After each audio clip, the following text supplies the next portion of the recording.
Welcome to a quick video guide on how to install Lightning for Windows. The first step is to navigate to the dashboard. I've attached this link in the description of the video.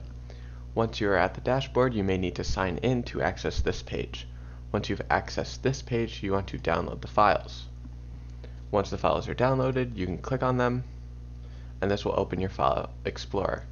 You want to extract all these files, and you can just click through these prompts.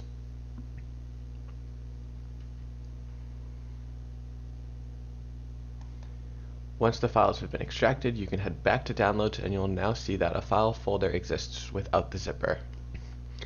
You want to click the three dots and go to Settings and then Extensions. You want to turn Developer Mode on in the right hand corner and now go back to your File Explorer.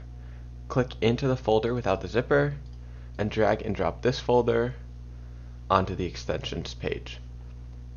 Upper right hand corner again to the puzzle piece, pin the extension, and now you can log in through Discord.